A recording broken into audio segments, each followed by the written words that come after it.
ఈ వార్తలను మీకు సహసమర్పణ చేస్తున్నవారు ఫ్లయింగ్ క్యాట్స్ ద్వారకానగర్ విశాఖపట్నం. నమస్కారం, జిల్లా వాణికి స్వాగతం. నా పేరు సునీత. బులెటిన్ల ముందుగా హెడ్లైన్స్ చూద్దాం.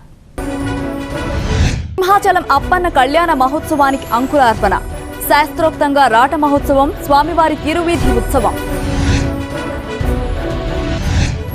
నారా లోకేష్ సమర్థవంతమైన యువనేతన్న రావెల మంత్రివర్గంలోకి తీసుకుంటే మరింత బాగుంటుందన్న కిషోర్ బాబు. శ్రీకాకుళంలో వలస రాజకీయాలు, టీడీపీలో చేరిన గ్రామస్థాయి నేతలు.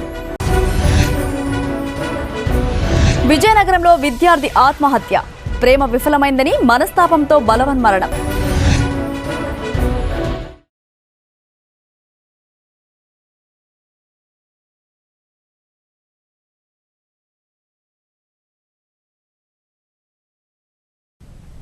సింహాచలం శ్రీ వరలక్ష్మి నరసింహస్వామివారి కళ్యాణోత్సవానికి అంకురార్పణ జరిగింది.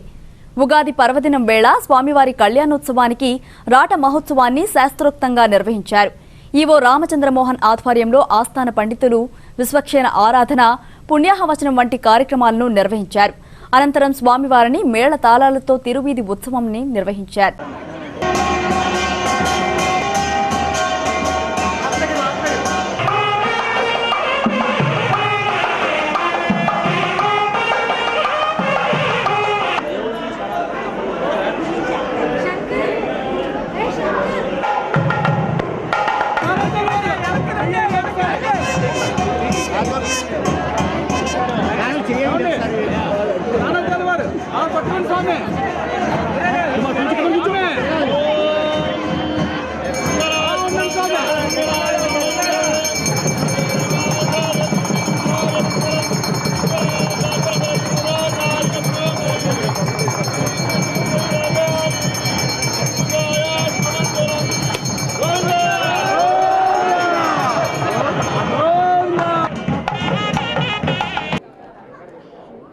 సుందరాయ శుభాంగాయ మంగళాయ మహోజసే సింహశైల నివాసాయ శ్రీ నృసింహాయ మంగళం. శ్రీ శ్రీ శ్రీ శ్రీ వరాహలక్ష్మీ నృసింహస్వామి వారి దేవాలయం, సింహాచల దేవస్థానం, సింహాచలం, విశాఖపట్నం జిల్లా, ఆంధ్రప్రదేశ్. ఈరోజు మహాపర్వదినం అనగా ఉగాది సంవత్సరాది కొత్త సంవత్సరం. ఈరోజు స్వామివారి స్వాతి నక్షత్రం, ఆయనది స్వాతి నక్షత్రం. ఈరోజు వేకువజామునే సుప్రభాత సేవలు అన్నీ జరిగి ఆరాధన కార్యక్రమాలు ముగించిన తర్వాత విరామ సమయం మధ్యాహ్నం 3 గంటల తర్వాత ఆస్థాన మండపానికి సుమారు 4 గంటలకి గోవిందరాజస్వామి శ్రీదేవి భూదేవితో సహితంగా వేయించేశారు. ఆస్థాన మండపంలో ముందుగా విశ్వక్సేన ఆరాధన, పుణ్యాహవచన కార్యక్రమం జరిగింది. ఆ తర్వాత పంచాంగ శ్రవణం తిథి వార నక్షత్ర యోగ కరణములు. పంచాంగం అంట ఈ పంచాంగం విన్నవారికి ఈతి బాధలు తొలగిపోతాయి. ఉగాది పూట ఈ పంచాంగం విన్నవాళ్ళకి చక్కగా ఆనందంగా సస్యశ్యామలంగా ఆయురారోగ్యాలు కలుగుతాయి. అందువలన ఈ పంచాంగ శ్రవణం అయిన తర్వాత ఊడుపురాట అంటే పెళ్లికి ముందు పందిరాట వేస్తాం. ఆ యొక్క కార్యక్రమం రాజగోపురం దగ్గర, ఈశాన్య భాగంలోని కళ్యాణ మండపం దగ్గర మరియు కళ్యాణం జరిగే చోట వేదిక దగ్గర 3 ఊడుపురాట్లు వేసడం జరిగింది. ఇప్పుడు స్వామివారి తిరువీధి కార్యక్రమం జరుగుతుంది. ఇది అయిన తర్వాత ప్రత్యేకంగా ఇక్కడ సింహాచలంలోను సూర్య భగవానుడు స్వామి పాదాల దగ్గరికి ప్రత్యేకంగా వస్తారు. అది కూడా దర్శనం చేసుకోండి. కళ్యాణంలో బ్రహ్మోత్సవాలు జరుగుతాయి. ఇంకా 17వ తారీఖు నుంచి ప్రారంభమవుతుంది. 18వ తారీఖు రథోత్సవం, కళ్యాణోత్సవం అన్నీ వైభవంగా జరుగుతాయి. అందరూ వచ్చి మీ చింతలన్నీ తొలగించుకోండి, సింహాదినాథుని సేవించండి, వరాహ నృసింహుని దర్శించండి, వరాలు పొందండి. ఒక్కసారి అప్పన్న బాబుని స్మరిస్తే మన ఈ బాధలన్నీ తెలుగుదేశం పార్టీ జాతీయ ప్రధాన కార్యదర్శిగా నారా లోకేష్ కు సమర్థవంతమైన నాయకత్వ లక్షణాలు ఉన్నాయన్నారు సాంఘిక సంక్షేమ శాఖ మంత్రి రావెల కిషోర్ బాబు.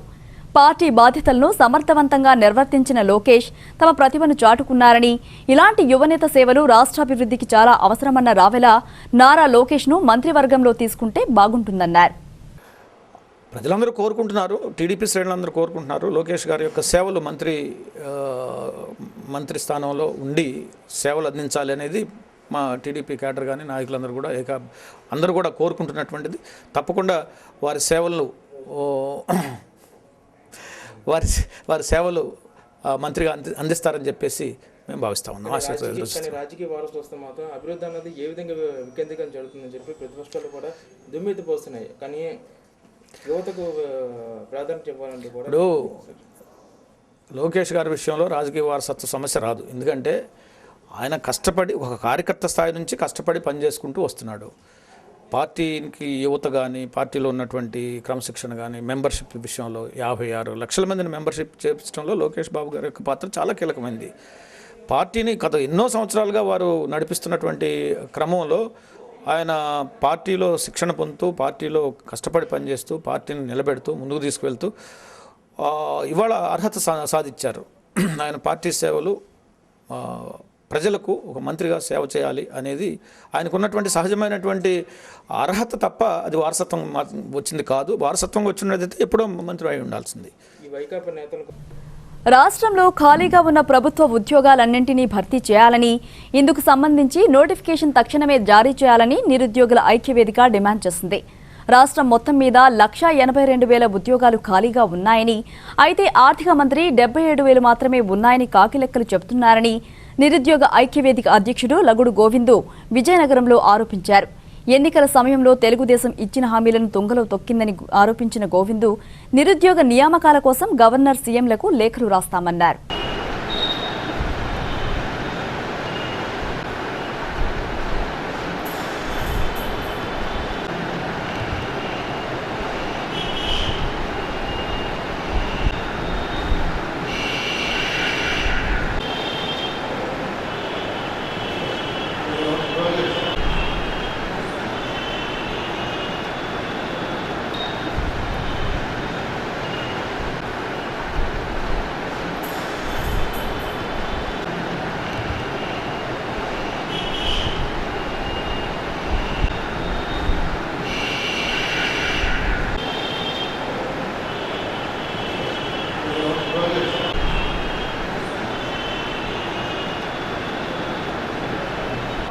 ఈ రాష్ట్ర ముఖ్యమంత్రి అయినటువంటి నారా చంద్రబాబు నాయుడు గారు ఎన్నికల సమయంలో ఎన్నికల మేనిఫెస్టోలో నిరుద్యోగులకు ఇచ్చినటువంటి హామీలు వాగ్దానాలు ఏవైతే ఉన్నాయో ఆ యొక్క హామీలు వాగ్దానాలను అమలు చేయాలని, రాష్ట్రంలో ఖాళీగా ఉన్నటువంటి ఉద్యోగాలన్నీ కూడా భర్తీ చేయాలని ఈరోజు ఆర్థిక మంత్రి అయినటువంటి యనమల రామకృష్ణ గారు కేవలం 77,000 మాత్రమే ఖాళీ ఉన్నాయని చెప్పేసి, అందులో 20,000 ఉద్యోగాలు మాత్రం భర్తీ చేస్తామని చెప్పేసి కాకి లెక్కలు చెప్తున్నారు. కాబట్టి ఆయన యొక్క వైఖరిని కూడా మేము తీవ్రంగా ఖండిస్తున్నాం.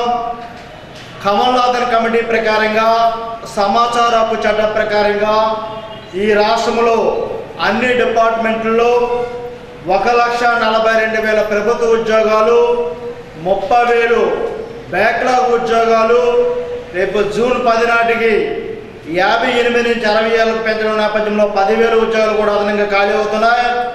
ఈ నేపథ్యంలో దాదాపుగా 1,82,000 ప్రభుత్వ ఉద్యోగాలు నేటి ఖాళీ ఉన్నాయి. కాబట్టి డైరెక్ట్ రిక్రూట్మెంట్ చేసినటువంటి 30% అయినటువంటి ప్రత్యక్ష నియామకాలు ఏవైతే ఉన్నాయో వాటన్నిటినీ కూడా తూచా తప్పకుండా ప్రతి ఒక్క ఉద్యోగం కూడా నిరుద్యోగులు చెందుతుంది. కాబట్టి ఆ యొక్క నిరుద్యోగులు చెందినటువంటి ఖాళీలన్నీ కూడా తక్షణమే భర్తీ చేయాలని చెప్పేసి కూడా ప్రధానమైన డిమాండ్. తెలుగుదేశం ప్రభుత్వం నిరుపేదల సంక్షేమానికి అలుపెరగని కృషి చేస్తున్నందునే అన్ని వర్గాలు పార్టీలో కలిసి పనిచేసేందుకు ముందుకు వస్తున్నారని మాజీ మంత్రి గుండా సత్యనారాయణ అన్నారు. శ్రీకాకుళంలో ఏర్పాటు చేసిన కార్యక్రమంలో కొంతమంది మాజీ మంత్రి గుండా సత్యనారాయణ, ఎమ్మెల్యే లక్ష్మీదేవి సమక్షంలో టీడీపీలో చేరారు. వీరిని సాధారణంగా ఆహ్వానించిన మాజీ మంత్రి పార్టీ కండుపాలు వేసి తెలుగుదేశం పార్టీలోకి చేర్చుకున్నారు. కార్యక్రమంలో శ్రీకాకుళం ఎంపీ గొండు జగన్నాథరావు, మండల టీడీపీ అధ్యక్షుడు Ramana, market committee chairman Mokalla Srinivasarao తదితరులు పాల్గొన్నారు.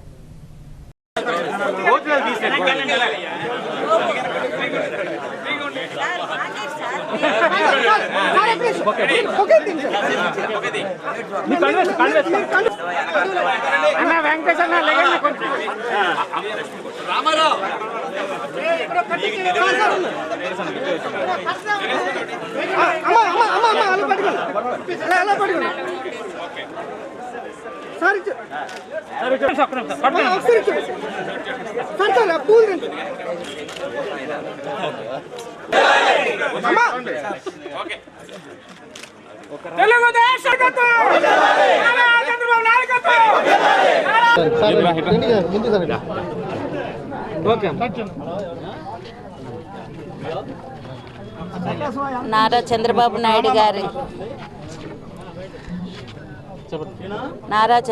నాయుడు గారి ఆదేశానుసారం ఈరోజు మా తెలుగుదేశం పార్టీ వాళ్ళు చేస్తున్న సంక్షేమ అభివృద్ధి కార్యక్రమాలకి ఆకర్షితులై ఎంతోమంది ఈరోజు పార్టీలో జాయిన్ అవ్వడానికి ముందుకొస్తున్నారు. అందులో ఈరోజు టౌన్ నుంచి మాకు ముందుగా కెల్ల కొండబాబు గారు, పేర్ల ప్రకాష్ గారు వాళ్ళ అనుచరులతో కలిపి అందరూ జాయిన్ అవ్వడం జరిగింది. చాలా సంతోషంగా ఉంది. వాళ్ళు మళ్ళీ స్వగృహానికి వస్తున్నందుకు వాళ్ళకు మనస్ఫూర్తిగా ఆహ్వానిస్తూ ఈరోజు ఈ కార్యక్రమం ఎంతో ఘనంగా జరుగుతున్నందుకు నాకు ఎంతో ఆనందంగా ఉందని మీకు తెలియజేసుకుంటున్నాను. అదేవిధంగా గారమండలం నుంచి పొట్నూరు కృష్ణ కళింగపట్నం ప్రెసిడెంట్ గారు వారి అనుచరులతో కలిపి వారి అనుచరులతోనూ దీపావళి గ్రామానికి చెందిన ఎక్స్ ప్రెసిడెంట్ గారైన చల్లా శ్రీనివాసరావు గారు కూడా ఈరోజు వాళ్ళ అనుచరులతో తెలుగుదేశం పార్టీలో జాయిన్ అవ్వడం చాలా సంతోషంగా ఉందని మీ అందరికీ తెలియజేసుకుంటున్నాను. వారందరూ మా కుటుంబ సభ్యులు. ఎప్పుడూ కూడా కుటుంబం విడిపోదు. అందువలన అందరం మళ్ళీ ఐకమత్యంతో ఈ నియోజకవర్గంలో తెలుగుదేశం ఎప్పటికీ నిలిచి ఉండేటట్టుగా అందరూ కృషి చేస్తారని అందరినీ కోరుకుంటూ సెలవు తీసుకుంటాను. పంచగ్రామాల ప్రజలకు న్యాయం జరగాలంటే ప్రభుత్వం సమగ్ర విచారణ జరిపించాలని ఎమ్మెల్సీ ఎంఎస్వి శర్మ అన్నారు. 1996లో చినగదిలి, పెందుర్తి తహసీల్దార్లు ఇరువురు 8,000 ఎకరాల భూములకు పట్టాలివ్వడాన్ని ఆర్టీఓ కోర్టు తప్పుపట్టినప్పటికీ దాన్ని జిల్లా యంత్రాంగం పట్టించుకోకపోవడం విచారకరమన్నారు. ఈ వ్యవహారంలో పంచగ్రామాల ప్రజలకు న్యాయం జరగాలంటే ప్రభుత్వం సమగ్ర విచారణ చేయించాల్సిన అవసరం ఉందన్నారు. దేవస్థానంకి ఒకసారి ఈ భూములు ఉన్నాయి అని ఒక ఉత్తర్వులు ఎంఆర్ఓలు ఇచ్చేగానే ఆ 8,000 ఎకరాల చిల్లరలో కొన్ని 1000 ఎకరాలు 2,000 ఎకరాలు సుమారు అంత స్థలం అంతవరకు కబ్జా చేసిన వాళ్ళు దేవస్థానానికి పరిహారంగా కట్టేసి ఆ భూముల మీద అధికారం పొందారు. వాళ్ళు దాన్ని మళ్ళా చేతులు మార్చారు. నేను అనుకోవడం ఇది కొన్ని వేల కోట్ల కుంభకోణం. ఎన్ని వేలు అంటే చెప్పలేను. ఇప్పుడు ఈ టైటిల్ డీడ్ నెంబర్ 1180లో ఉన్న భూమినే ఈరోజు మా 100 ఎకరాలు అక్రమంగా తీసుకోవాలనుకున్న ఒక 100 ఎకరాల మార్కెట్ విలువే సుమారు 1000 కోట్లు ఉంటుంది. సింహాచలం చుట్టుపక్కల భూములు ఖరీదు ఎంత ఉందో మీకు తెలుసు. అదంతా అర్బనైజ్ అయింది. ఇటువంటి ఏరియాలో ఆ భూమిని అంతటినీ వాళ్ళు కాజేశారు. అయితే అదంతా రెవెన్యూ ల్యాండ్ లేదా ఫారెస్ట్ ల్యాండ్. రెవెన్యూ భూమిని ఫారెస్ట్ భూమిని ఎవడైనా అక్రమంగా కబ్జా చేస్తే ఎవడో పేదవాడు నివాసానికి వాడుకుంటే రెగ్యులరైజ్ చేస్తారు తప్ప మిగతా వాళ్ళందరి మీద కేసులు పెట్టి జైళ్ళలో పెట్టాలి. కానీ ఆ పని చేయకుండా అవన్నీ క్రమబద్ధీకరించడానికి ఈ 96లో ఇచ్చిన పట్టాలను ఒక ముసుగులో వాడుకున్నారు. 96లో ఎంఆర్ఓలు ఇద్దరు హడావుడిగా పట్టాలు ఇచ్చేశారు.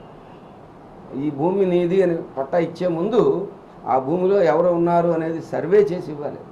దేశం అంతటా రాష్ట్రం అంతటా కూడా ఇనామ్ అబాలిషన్ యాక్ట్ వచ్చిన తర్వాత అన్ని చోట్ల జమీందారీ విలేజెస్లో కానీ ఇనాందారీ విలేజెస్లో కానీ భూమిని సర్వే చేసి ఎవరున్నారో నిర్ధారించి ఎవరి క్లెయిమ్స్ ఏమిటో తేల్చిన తర్వాత భూమి మీద పట్టాలు ఇవ్వడం అనేది జరిగింది.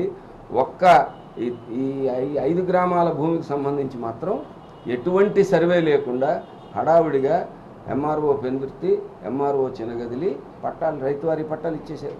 ఈ రోజుకి జిల్లా అధికారులు ఆ పట్టాలు సరైనవి అన్న ప్రాతిపదిక మీదే వ్యవహరించడం, కోర్టు తీర్పులు దానికి విరుద్ధంగా ఉన్నా కూడా ఈ పట్టాలు చెల్లుతాయి అని వాదించడం అనేటువంటిది, ఆ స్టాండ్ మీద నివేదికలు పంపించడం అనేటువంటిది అనేక అనుమానాలకు దారితీస్తోంది. జరిగినటువంటి అక్రమాలను కప్పిపుచ్చే దిశగానే ప్రభుత్వాలు వ్యవహరిస్తున్నాయి తప్ప గవర్నమెంట్ ల్యాండ్ కొన్ని వేల కోట్ల ఖరీదు చేసేది అక్రమంగా తీసుకున్నారు, దీని సంగతి తేల్చాలి అనే వైపుగా పోవట్లేదు. అధికారుల కమిటీలు సిఐడి రిపోర్టు, సిఐడి ఇన్వెస్టిగేషన్ ఆదేశించాలని చెప్పినా కూడా ఆ పని జరగలేదు. బ్రిటన్లో చిన్న బ్రేక్ తీసుకుందాం.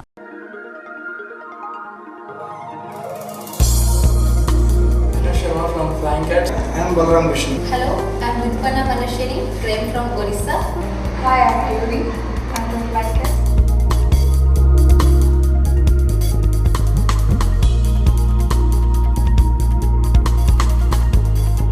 Flying Cats, we are changing lives and we are making future ambassadors. So in order to achieve your dreams, in order to be closer to a world-class future, please come to Flying Cats.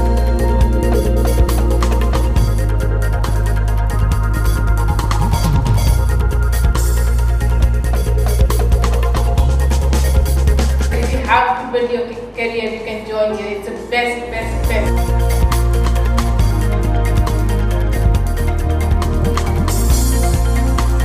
All of you out there waiting to achieve a career in aviation, hospitality and tourism. Join Flying Cats as we change your lives. Welcome back to news. Ugadi పర్వదినాన్ని పురస్కరించుకుని శ్రీకాకుళం జిల్లాలో జిల్లా సాంస్కృతిక మండలి కవి సమ్మేళనం నిర్వహించింది. ఇక్కడ జరిగిన కార్యక్రమానికి ముఖ్య అతిథిగా విచ్చేసిన కార్మిక సంక్షేమ శాఖ మంత్రి అచ్చెన్నాయుడు సాహితీవేత్తలు, కవులను ఘనంగా సన్మానించారు. కొత్త సంవత్సరం తెలుగు ప్రజలందరికీ శుభాలను కలుగజేయాలని మంత్రి అచ్చెన్నాయుడు ఆకాంక్షించారు.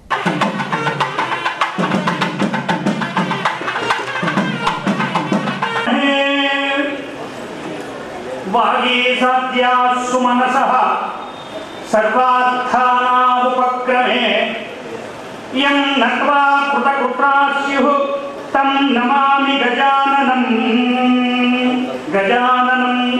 భూత దృశ్యాలతో జ్ఞాపికతో సత్కరించవలసిందిగా కోరుతున్నాం. కలెక్టర్ గారు, ఎస్పీ గారు, మన ఆమాత్యులు, రాష్ట్ర శాఖ ఆమాత్యులు,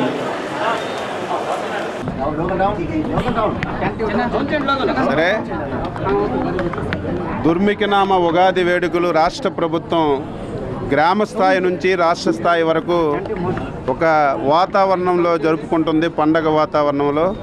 అందులో భాగంగా శ్రీకాకుళంలో కూడా ఈరోజు ఈ దుర్మికినామ ఉగాది వేడుకలు జరుపుకోవడం చాలా ఆనందంగా ఉంది.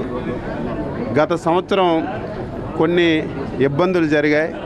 వర్షాలు లేకపోవడం, దేశంలో చాలా ప్రాంతాలు కరువు కాటకాలు రావడం, రైతాంగం చాలా ఇబ్బందులు పడుతున్నటువంటి రోజులు గతంలో చూసాం. ఈ సంవత్సరం అవన్నీ అధిగమించి ఇప్పటికే శాస్త్రవేత్తలు కూడా ఈ సంవత్సరం వర్షాలు సకాలంలో సమృద్ధిగా పడతాయని చెప్పి ఒక శుభవార్త ఇప్పటికే తెలియచేశారు. దానికి భగవంతుడు కూడా తోడై ఈ దుర్ముఖినామ సంవత్సరంలో సకాలంలో వర్షాలు పడి రైతాంగం సుభిక్షంగా ఉండాలని, అదేవిధంగా రాష్ట్ర ప్రభుత్వం కూడా రాష్ట్రంలో ఉన్నటువంటి ప్రతి ఒక్క కుటుంబం ఏదో సంపాదనే ధ్యేయంగా కాకుండా, ఏదో ఆస్తులే సంపాదించడమే కాకుండా ప్రతి ఒక్క కుటుంబం కూడా ఆనందదాయకంగా ఉండాలనేదే ముఖ్యమంత్రి ప్రభుత్వం యొక్క ఉద్దేశం. అందుకే ఆ విధంగా ఈరోజు ఇండెక్స్ కూడా పెట్టుకొని, హ్యాపీనెస్ ఇండెక్స్ అంటే సంపాదనతో పాటుగా ఆనందం కూడా సమపాలలో ఉండాలి, ప్రతి ఒక్కరు కూడా ముందుకు వెళ్ళాలనే ఉద్దేశంతో ఈరోజు ప్రభుత్వం కూడా కార్యక్రమాలు చేస్తుంది. తప్పనిసరిగా ఈ సంవత్సరం భగవంతుడి యొక్క కృపతో, అదేవిధంగా వాతావరణం కూడా సకాలంలో సక్రమంగా మనకు అనుకూలించి ప్రతి ఒక్క కుటుంబం సుఖవంతమైనటువంటి, ఆనందవంతమైనటువంటి, ఆరోగ్యవంతమైనటువంటి జీవనం సాగాలని చెప్పి ప్రభుత్వం తరపున కోరుతూ మరొకసారి ఈ జిల్లా, రాష్ట్రం, దేశం, ప్రపంచంలో ఉన్నటువంటి ప్రతి ఒక్క తెలుగు వారికి కూడా ఈరోజు దుర్మికినామ ఉగాది శుభాకాంక్షలు ప్రతి ఒక్కరికి తెలియజేస్తున్నాను. శ్రీకాకుళంలో వైఎస్ఆర్ కాంగ్రెస్ పార్టీ ఆధ్వర్యంలో ఉగాది వేడుకలు ఘనంగా జరిగాయి. పార్టీ కార్యాలయంలో జరిగిన కార్యక్రమానికి ముఖ్య అతిథిగా మాజీ మంత్రి ధర్మాన ప్రసాదరావు హాజరయ్యారు. బ్రహ్మశ్రీ భాస్కర భట్ల శ్రీరామ్మూర్తి పంచాంగం పఠనం చేశారు.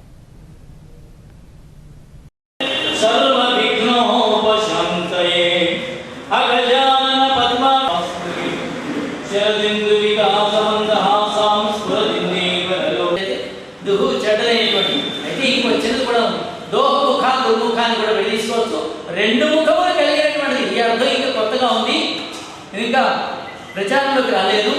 దోహముఖ, దుహుశాల దుశ్శాల అవలే, అలాగే దుహుముఖ, దుహు అంటే దోహ రెండింటికి అర్థం ఉంది. రెండు ముఖాలు కలిగినటువంటిది, పైక ముఖము లోపల ముఖము అందరికీ ఇంచుమించుగా రెండు ముఖాలు అయిపోయి ఎడముఖం పెడముఖం గురించి నేను మాట్లాడాను. మాట్లాడలేదు. కానీ 2 ముఖాలైనటువంటి దుర్ముఖ నామ సంవత్సర చైత్రమాసం ఉత్తరాయణం వసంత ఋతువు ఆంగ్ల సంవత్సర ప్రకారంగా 2016 ఏప్రిల్ 8వ తేదీ శుక్ల ప్రతిపత్తు పగలు 2:56 వరకు ఉంది.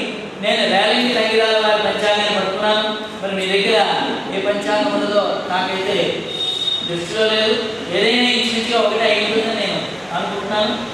అశ్విని నక్షత్రం 1:48 వరకు ఉంది. ఎప్పుడు కూడా వెంటనే అశ్విని నక్షత్రం రాదండి, ప్రథమ దివసం నాడు. కానీ ఇవాళ అశ్విని నక్షత్రము 1:48 వరకు ఉంది. వైద్యుతి యోగం 12:20 ఉంది. భవ ఆ తర్వాత పగలు 2:54 వరకు వస్తుంది.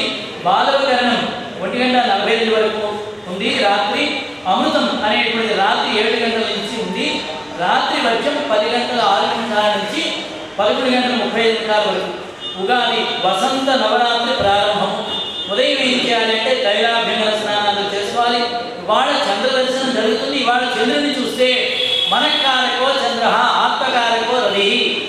ఉదయం ఎందుకు చూడాలి అంటే ఆత్మజ్ఞానం కలిగిస్తాడు సూర్యుడు. అందుకే సూర్యుడికి బ్రహ్మస్వరూపం ఉదయే మధ్యాహ్నే మహేశ్వర సాయంకాలే సదా విష్ణు త్రిమూర్తి దివాకర.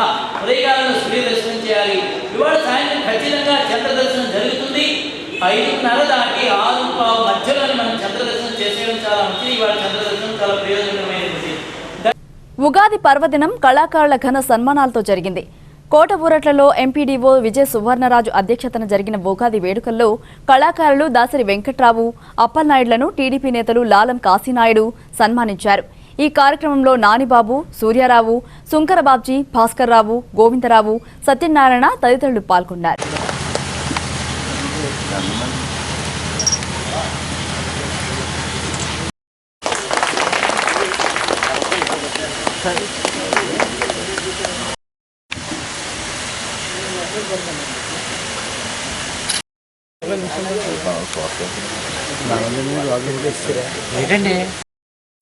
బుధుడు ఈ సంవత్సరము శుక్రుడు రాజు అవడం వల్ల చాలా బాగానే ఉంది. వర్షాలు కూడా బాగానే పడతాయి. 16 వేషాలు పంట వేస్తే మన చేతికి 12 వేషాలు పంట మనకు లభిస్తుంది. ఈ సంవత్సరము పాడి పంటలు పాలకధిపతి శ్రీకృష్ణుడు కాబట్టి ఎటువంటి లోపము లేదు. అలాగే ఈ సంవత్సరము వరదలు కూడా అంతంత మాత్రంగా ఉన్నాయి. జన నష్టము, ప్రాణ నష్టము ఏమీ కూడా పెద్దగా ఉండదు. అలాగే ఈ సంవత్సరము పంచాంగ శ్రవణం వల్ల చాలా బాగానే ఉంది. శుక్రుడు రాజుగాను, మంత్రి బుధుడుగాను, సైన్యాధిపతి బుధుడుగాను, అర్ఘ్యాధిపతి బుధుడుగాను, నవనాయకుల్లో 7 మంది నాయకులు ఈ సంవత్సరం మనకి చాలా విశాఖ కేంద్రంగా రైల్వే జోన్ సాధన విషయంలో జిల్లా వైఎస్ఆర్ కాంగ్రెస్ పార్టీ నేతలు నిరవధిక నిరాహార దీక్షకు సిద్ధమవుతున్నారు. అన్ని పార్టీల మద్దతులను కూడగట్టిన వైకాపా నేతలు పోలీసుల నుంచి వ్యతిరేకత వ్యక్తమవుతున్న నేపథ్యంలో అత్యున్నత న్యాయస్థానాన్ని ఆశ్రయించాలని నిర్ణయించారు. ఇక్కడ నిర్వహించిన రౌండ్ టేబుల్ సమావేశంలో న్యాయపరమైన అనుమతులపై చర్చించారు. జోన్ ఇచ్చేంత వరకు ఉద్యమం ఆగబోదని అమర్ అన్నారు.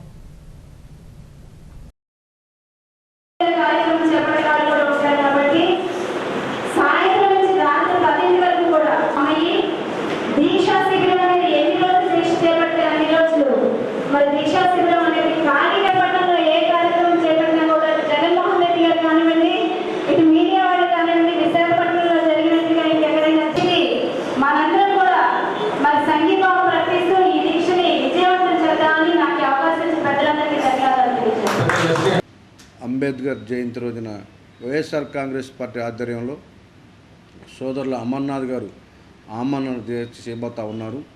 విశాఖపట్నం ప్రజల యొక్క హక్కు, ఉత్తరాంధ్ర ప్రజల యొక్క హక్కు, మరి విశాఖపట్నం ప్రత్యేక రైల్వే జోన్ కావాలని చెప్పేసి గత దశాబ్దాలుగా ఎన్నో ఉద్యమాలు, ఎన్నో కార్యక్రమాలు జరిగి మరి ఈరోజు వైఎస్ఆర్ కాంగ్రెస్ పార్టీ ఆధ్వర్యంలో ఈ కార్యక్రమం ముమ్మరం చేయడం జరిగింది. మరి దీనికి ప్రజల నుంచి కానీ, వివిధ రాజకీయ పార్టీల నుంచి కానీ, మరి వివిధ సంఘాల నుంచి కానీ పూర్తి స్థాయిలో మద్దతు లభిస్తూ ఉంది. మరి రైల్వే జోను విభజన చట్టంలో ఉంది, అతి త్వరలో రాబోతూ ఉంది అని చెప్పేసి ఈ రాష్ట్ర ముఖ్యమంత్రి గారు అయినటువంటి చంద్రబాబు నాయుడు గారు కానీ, కేంద్ర మంత్రులు అయిన వెంకయ్య నాయుడు గారు కానీ, మరి ముఖ్యంగా ఎంపీ గారు కూడా ఆ రోజు ప్రకటన చేయడం జరిగింది. మొన్న ఈ మధ్య ఎంపీ గారు ఒక ప్రకటన చేశారు, టెక్నికల్ ప్రాబ్లమ్స్ ఉన్నాయి, కొంత జాప్యం జరగవచ్చు, లేకపోతే వచ్చే అవకాశం కూడా లేదంటగా మాట్లాడదాం. మీకు ఏమాత్రమైన జ్ఞానం సిగ్గు ఉండాలి. విభజన చట్టంలో పెట్టినటువంటి దానికి టెక్నికల్ ప్రాబ్లమ్స్ ఏంటి? మీరు ఎందుకు ఈ నిర్ణయాన్ని వెనక్కి తీసుకుంటున్నారు? ప్రజల యొక్క కోరికని మీరే చెప్తా ఉన్నారు, వచ్చేసిందని మీరే చెప్తా ఉన్నారు, అతి త్వరలో ప్రకటిస్తున్నామని మీరే చెప్తున్నారు. మరి ఈరోజు మీరు మళ్ళీ వెనక్కి తీసుకుంటా ఉన్నారు. ఈ ప్రాంత ప్రజలు మిమ్మల్ని క్షమించరు. మరి రైల్వే జోన్ వస్తే మరి ఈరోజు వరుస వెళ్లాల్సినటువంటి ఆర్ఆర్బీ కానీ మరి విశాఖపట్నం ముఖ్యంగా జోన్ వస్తే ఉపయోగం ఏంటంటే ఈరోజు విశాఖపట్నంలో ఎంప్లాయ్మెంట్ పెరుగుతూ ఉంది, విపరీతమైన ఎంప్లాయ్మెంట్ పెరుగుతుంది. విశాఖపట్నానికి ఆదాయ వనరులు పెరుగుతాయి. విశాఖపట్నానికి ప్రత్యేకించి రకరకాల నుండి ఇంకా రైల్వే ఏరియాస్ అంటే స్టేషన్లు కానీ రకరకాల ఇన్కమ్ వనరులు పెరిగే అవకాశం ఉంది. కేంద్రానికి వెళ్ళేటువంటి అన్ని వనరుల్లో అది సర్వీస్ ట్యాక్స్ కావచ్చు, ఇన్కమ్ ట్యాక్స్ కావచ్చు, ఎడ్యుకేషన్ సెస్ కావచ్చు, లేకపోతే ఏది ఉన్నా సరే ఇన్కమ్ ట్యాక్స్ పర్పస్ కానీ ఏదన్నా సరే వాటిల్లో కొంత పర్సంటేజ్ ఈ రాష్ట్రానికి వస్తూ ఉంది. ఆ పర్సంటేజ్తో ఈరోజు మన విశాఖపట్నాన్ని కానీ రాష్ట్రాన్ని కానీ అభివృద్ధి చేసుకునే అవకాశం పూర్తిస్థాయిలో ఉంది. మరి ఇవన్నీ కూడా విశాఖపట్నానికి కావాలి. ముఖ్యంగా ఉత్తరాంధ్ర ప్రజలందరూ కోరిక ఇది. మీరు ఖచ్చితంగా జోన్ ఇవ్వాలని చెప్పేసి మేము డిమాండ్ చేస్తూ ఉన్నాం. లేకపోతే ఈ రాష్ట్ర ప్రజలు కానీ మరి విశాఖపట్నం ప్రజలు కానీ మిమ్మల్ని క్షమించరు. మీరు ఇచ్చిన మాట నిలబెట్టుకోండి. విభజన చట్టంలో ఉన్నటువంటి ఈ కార్యక్రమాన్ని మీరు వాయిదా వేయకుండా ఇమీడియట్గా ప్రకటించాలని చెప్పేసి మేము వైఎస్ఆర్ కాంగ్రెస్ పార్టీ తరఫున డిమాండ్ చేస్తూ ఉన్నాం. గిరిజన ఉత్సవాల పేరిట అధికార పార్టీ పెద్దలు 25 లక్షల రూపాయల దోపిడీ చేశారని శ్రీకాకుళం జిల్లా వైఎస్ఆర్ కాంగ్రెస్ పార్టీ ఆరోపించింది. ఇక్కడ పార్టీ కార్యాలయంలో మీడియా సమావేశంలో అధికార ప్రతినిధి రొక్కం సూర్యప్రకాశరావు అధికార పార్టీ గిరిజన ఉత్సవాల పేరిట ప్రభుత్వాన్ని దుర్వినియోగపరిచారని ఆరోపించారు. గిరిజనులకు ఏదో చేస్తామని చెబుతున్న అధికార పార్టీ పెద్దలు జిల్లాలో గిరిజన సంక్షేమానికి ఏమి చేశారని ఆయన ప్రశ్నించారు. ఉత్సవం మీద ఉన్న శ్రద్ధ గిరిజన వర్సిటీ మీద ఎందుకు లేదు అనే అంశం మీద ఈరోజు పత్రికా సమావేశం ఏర్పాటు చేయడం జరిగింది. నిజంగా ఈ జిల్లా గిరిపుత్రుల మీద ఈ జిల్లా నేతలకు ప్రేమే ఉంటే రాష్ట్రం విభజన అనంతరం కేంద్ర ప్రభుత్వం కేటాయించినటువంటి గిరిజన విశ్వవిద్యాలయం మన జిల్లాకు వచ్చి ఉండేది. ఈ జిల్లా నేతలు గిరిపుత్రుల మీద మాటలు తప్ప ప్రేమ లేదు, చేతకానితనం వలన మన జిల్లాకు రావాల్సిన గిరిజన విశ్వవిద్యాలయం అనేది పక్క జిల్లాకు విజయనగరం జిల్లాకు తన్నుకుపోయారు వాళ్ళు. ఉత్తరాంధ్రలో ఎక్కువ గిరిజన ప్రాంతం మన జిల్లాకు ఉంది.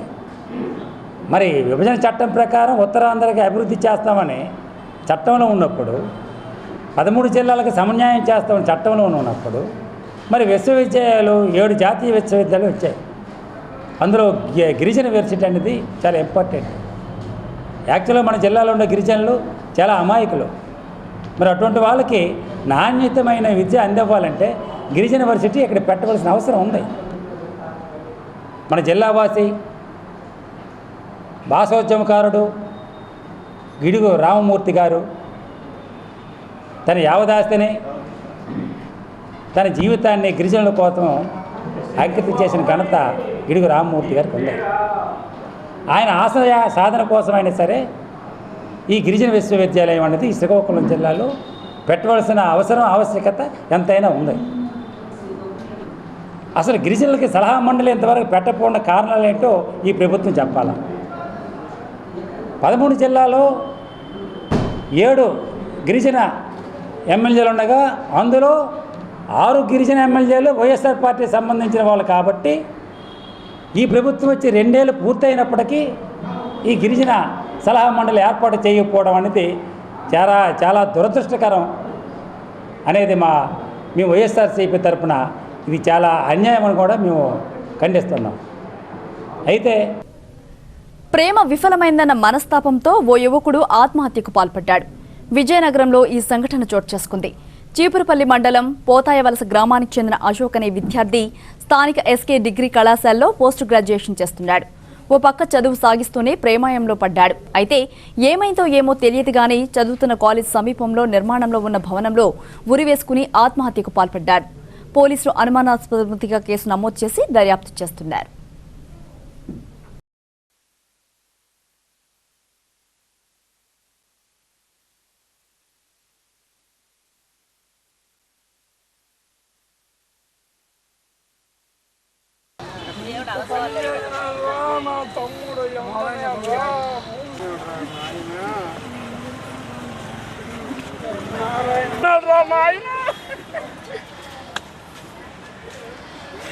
ఎంత పని చేసినాడు దేవుడు.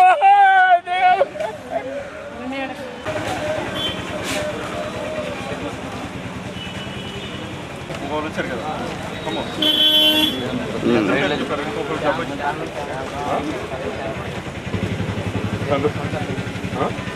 రామారావేనా?